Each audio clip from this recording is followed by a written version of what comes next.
Hey guys, welcome to Tristian Circa 89, where I obsess over pop culture so you don't have to.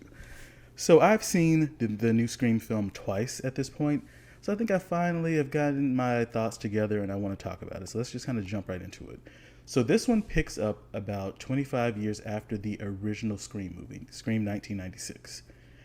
And it follows a girl named Samantha Carpenter, Sam, who returns to Woodsboro after her sister Tara is attacked by Ghostface.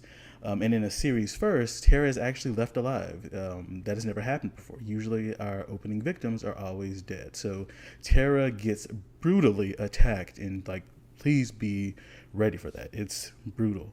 But she survives the attack, and it draws Sam, back into town. We find out that as a young adult, Sam caused a lot of trouble. She had some addiction issues. She got into a lot of trouble. Just was kind of a wild teenager. And we find out the reason is because she was reading her mother's diaries one day and found out that her mother had an affair with Billy Loomis in high school. So Samantha is the daughter of Billy Loomis, and this secret really deeply affected her, both mentally, emotionally, and it led to her kind of abandoning her family. But when Tara's attacked, she decides to come back, and we quickly realize that this has been a part of Ghostface's plan. He wants Samantha to come back and seemingly to be the new hero of the story, the new Stab movie. So Samantha realizes, okay, I have to pull in some people to help me. So she goes to one of our favorites, Dewey Riley, former sheriff Dewey Riley, to help her and her sister's friends figure out who the new killer is and figure out how they can stop this series of murders.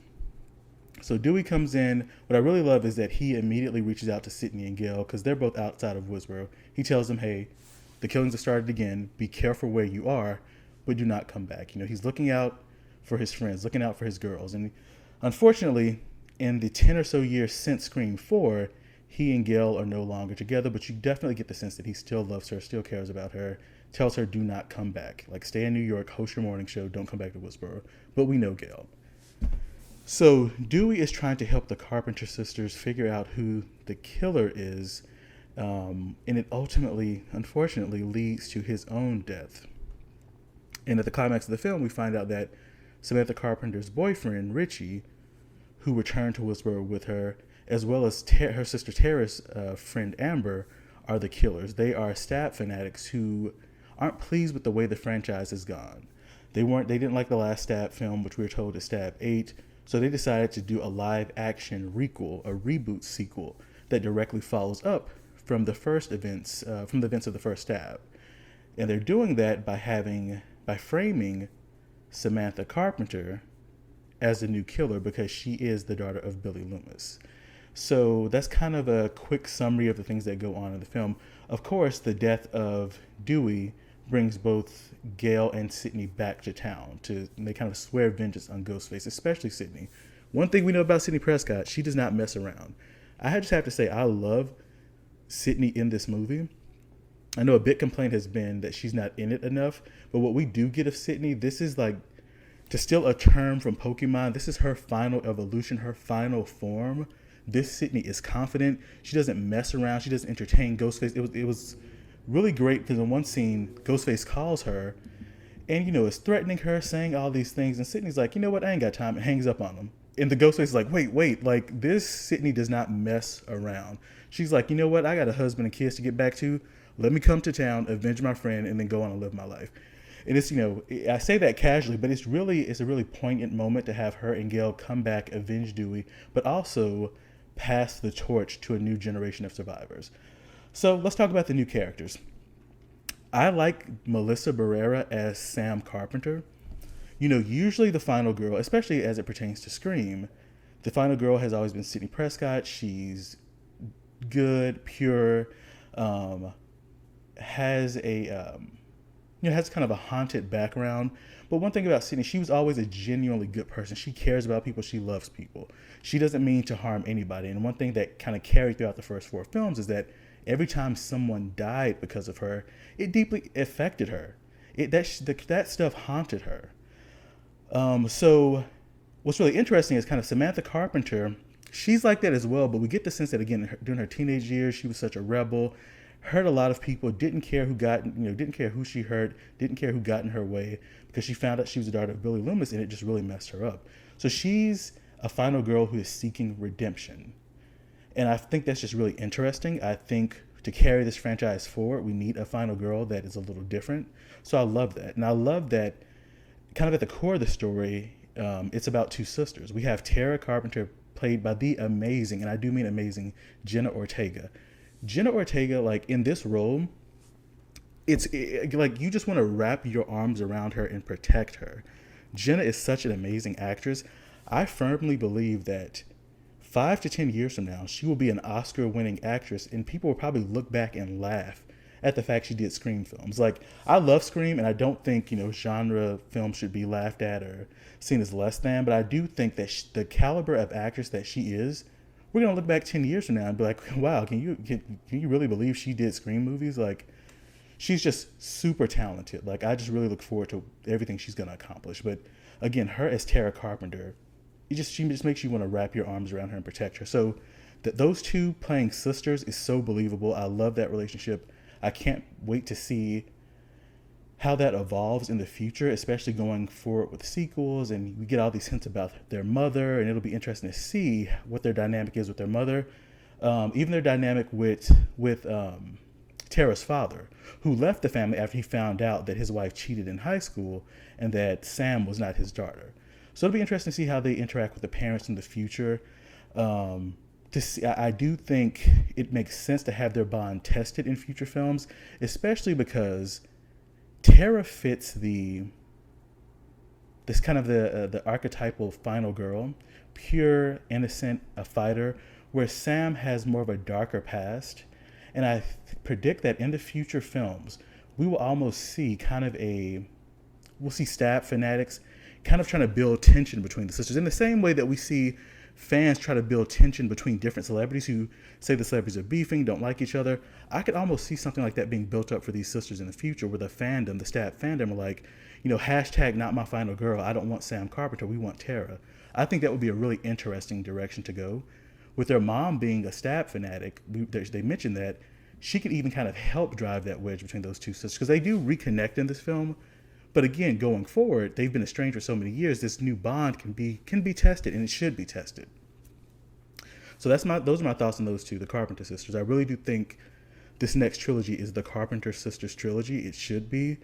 I really do predict that by like Scream 7, we're going to see like almost a Cain and Abel type rivalry between the two of them, in the sense that Sam's going to continue to struggle with her dark side, and Tara's going to realize that she, as maybe the true or more traditional final girl, might have to take down her sister at some point.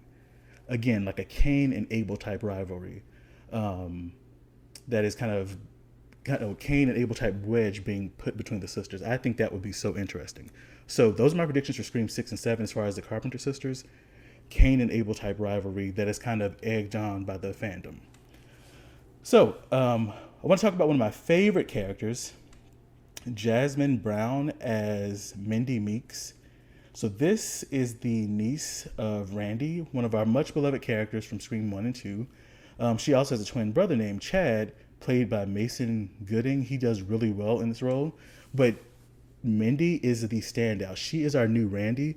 She would make her uncle so proud, because she is our horror enthusiast. She's funny. She's witty. She survives her encounter with Ghostface. And I just predict in the future that I think what would be really interesting is if the fandom would want to see more of her as the main character. And I keep mentioning the fandom because the big theme of this movie is toxic fandom, and how the fans kind of try to put their own input. And even the killers, Richie and Amber, are fanatics who are like, you know what? I'm sick of the directors in Hollywood messing up these films. Let us as the fans step in. So I feel like they could explore different aspects of toxic fandom. And how that relates to Mindy.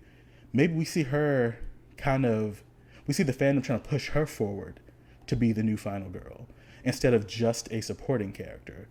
And maybe the new Ghostface doesn't like that. Same thing with Chad. I mean, he's our final boy out of this film. Spoilers, none of the other guys survive. He's our final boy in this film.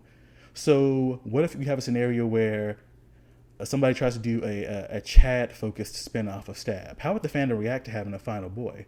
Again, you would have them split. Some would be in support of it, some would be against it, which again makes him a target. So I think there's a good way to keep both of the twins in future films and make them like actively a part of it by becoming new Ghostface targets. Because again, we could have Stab traditionalist or Stab purist saying, no, who are these people? It's between these two sisters. We want Tara as our new final girl. So I think there's just some very interesting directions they can go.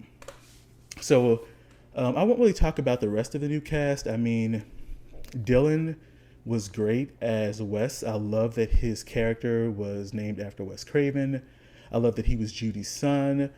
But I felt like we didn't get enough of him. I would have loved more with Dylan Minnette as Wes. Also, I would have loved more of the character of Vince, who we find out in almost a throwaway line that, oh, that's Stu Macher's nephew. His mom is Stu Macher's sister. They could have done so much more with that. I would have loved some more with that, especially if you had him and Tara interacting. Not Tara, but him and Samantha interacting. Like, they're both kind of legacies of the original killer. So I feel like that would have been so interesting to maybe have Ghostface trying to frame the both of them. I feel like, again, even if they ultimately killed him, I feel like they could have done so much more with that character. The character of... Well, let's talk about the old cast, the legacy characters. I love the way the legacy characters are utilized in this. I love that Dewey was kind of the mentor and the guide. His death is very heroic.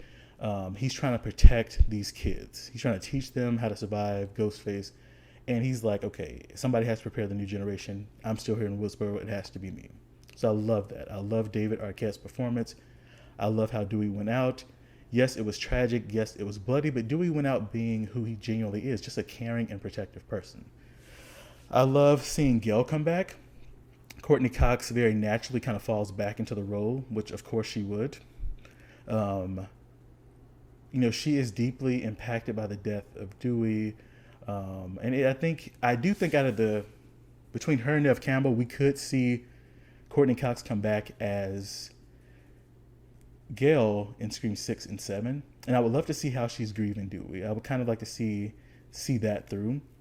Neve Campbell as Sydney again comes back towards the third act to avenge Dewey. If I never see that character again, I'm satisfied. Because again, the torch has successfully been passed. Sydney, again, is in her final form. She is a mother. She is a wife.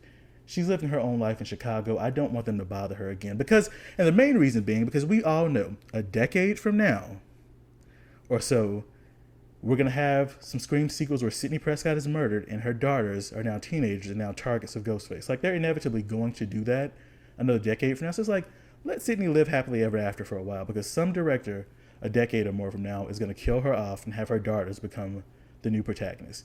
And then perhaps at that point we would see Sam and Tara become their mentors. So, but again, let Sydney have her happily ever after. We're also told her husband is named Mark, which I'm thinking that's Mark Kincaid, played by Patrick Dempsey from Scream 3. So I loved that little detail. Loved it. So overall, I really enjoyed this Scream film. I think that there's definitely more gas in the tank. Again, you have people who, I went and saw it with my sister and she was like, is Sydney going to come back? I don't think I could watch a Scream movie without Sydney. But the thing is, we have to transition at this point away from Sidney Prescott, away from Gail. Obviously, Dewey's gone. We have to be able to introduce more characters and get more people. We have to get people invested in these newer characters for franchise longevity. Scream doesn't have as many films as like Halloween or Friday the 13th or Nightmare on Elm Street. And obviously, they were around before Scream, but I feel like Scream has the potential to have just as many films, if not more, than those franchises. So I feel like for series longevity, the fandom has to be able to accept these new characters. So I look forward to seeing what happens. You guys let me know your thoughts. How do you feel about it? How did you feel about the film's commentary on toxic fandom?